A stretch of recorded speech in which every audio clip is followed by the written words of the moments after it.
देश का विभाजन धर्म के आधार पर होना ही नहीं चाहिए था, मगर उस वक्त किया गया। और स्वयं कांग्रेस के नेताओं ने आजादी के वक्त सैकड़ों भाषणों में कहा है कि अभी मारकाट चल रही है, अभी जहां है वहां रह जाइए, बाद में जब कभी भी भारत में आएंगे आपका स्वागत है। नागरिकता संशोधन कानून सीएए लागू होने से इसके कारण पड़ने वाले असर को भांपते हुए विपक्षी दलों ने इसका विरोध शुरू कर दिया है।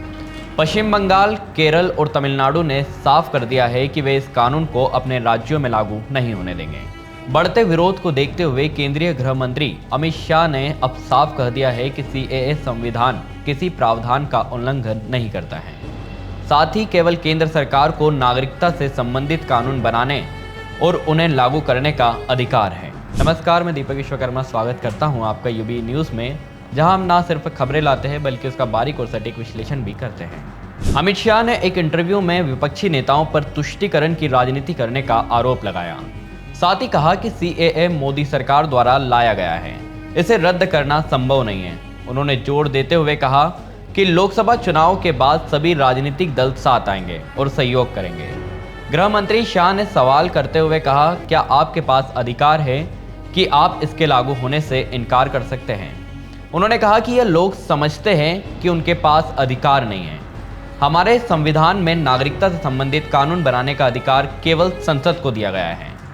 कानून और उसके लागू करने का अधिकार केंद्र का क्षेत्र है, न कि राज्य का। उन्होंने आगे कहा, हमारे संविधान का अनुच्छेद 11 संसद को नागरिकता के संबंध में नियम बनाने की सारी शक्तियां देता है। मुझे लगता है कि चुनाव के बाद हर कोई सहयोग करेगा। वे तुष्टीकरण की राजनीति के लिए दुष्प्रचार कर रहे हैं। नागरिकता संशोधन विधेयक 11 दिसंबर 2019 को संसद द्वारा पारित किया गया था। एक दिन बाद ही इस विधेयक को राष्ट्रपति की सहमति मिल गई थी। सीएए के जरिए पाकिस्तान, बांग्लादेश और अफगानिस्तान से आए हिंदू, सिख, जैन, बौद्ध, पारसी और ईसाई समुदायों से संबंधित अल्पसंख्यकों को भारतीय नागरिकता लेने में आसानी होगी। ऐसे अल्पसंख्यक 31 दिसंबर 2014 को या उससे पहले भारत में प्रवेश कर चुके हों। बता दें कि केंद्र द्वारा सीएए लागू करने के बाद ही तमिलनाडु के मुख्यमंत्री एमके स्टालिन, पश्चिम बंगाल की मुख्यमंत्री ममता बनर्जी और केरल के मुख्यमंत्री पिनाराई विजयन ने कानून की आलोचना की और कहा कि वे इसे अपने राज्यों में लागू नहीं करेंगे।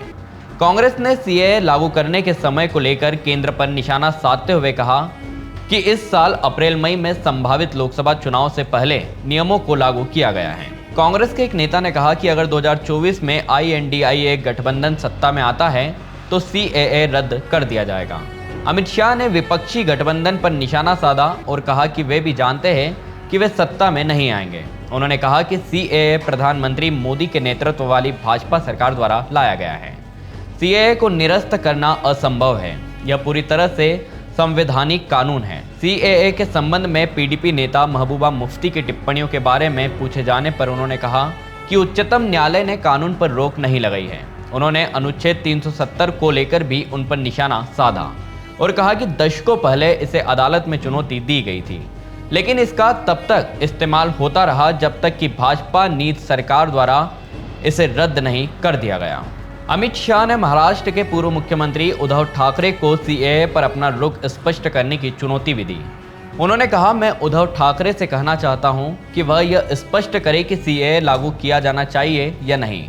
वह अल्पसंख्यकों का वोट चाहते हैं और तुष्टीकरण की राजनीति कर रहे हैं। उन्होंने कहा कि असदुद्दीन ओवैसी, राहुल गांधी, अरविंद केजरीवाल, ममता बनर्जी सहित सभी विपक्षी दल झूठ की राजनीति कर रहे हैं।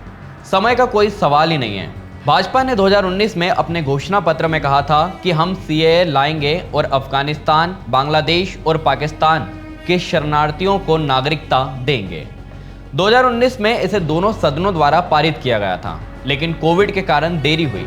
विपक्ष तुष्टीकरण की राजनीति करना चाहता है और अपना वोट बैंक मजबूत करना चाहता है और उनका पर्दाफाश हो चुका है। देश के लोग जानते हैं कि सीएए इस देश का कानून है। मैंने 41 बार कहा है, इसे चुनाव से पहले लागू किया जाएगा। गृह मंत्री ने कहा कि किसी वर्ग या किसी व्यक्ति को डरने की जरूरत नहीं है, क्योंकि सीएए में किसी की नागरिकता छीनने का कोई प्रावधान नहीं है।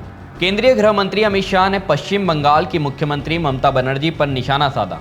कहा कि तृणमूल कांग्रेस प्रमुख शरणार्थियों और घुसपैठियों के बीच का अंतर नहीं समझती है। उन्होंने कहा, मैं ममता बनर्जी से अपील करना चाहता हूं कि राजनीति के लिए कई मंच हैं। कृपया बांग्लादेश से आए बंगाली हिंदुओं का विरोध ना करें। आप खुद बंगाली हैं। मैं उन्हें खुली चुनौती दे रहा हूं और उन्हें हमें यह बताना चाहिए कि इस कानून में कौन सा भाग किसी की नागरिकता को छीन रहा है। वह सिर्फ डर पैदा कर रही है और वोट बैंक को मजबूत करने के लिए हिंदुओं और मुसलमानों के बीच विभाजन पैदा कर रही है। तो यह थी आज की हमारी ये खास रिपोर्ट और आपको यह कैसी लगी अपने विचार हमसे जरूर साझा करें। वीडियो पसंद आए तो इसे लाइक, शेयर और सब्सक्राइब करें। यूबी न्यूज़ आपके लिए लाता रहेगा देश विदेश से जुड़ी ऐसी तमाम बड़ी खबरें। तब तक के लिए धन्यवाद।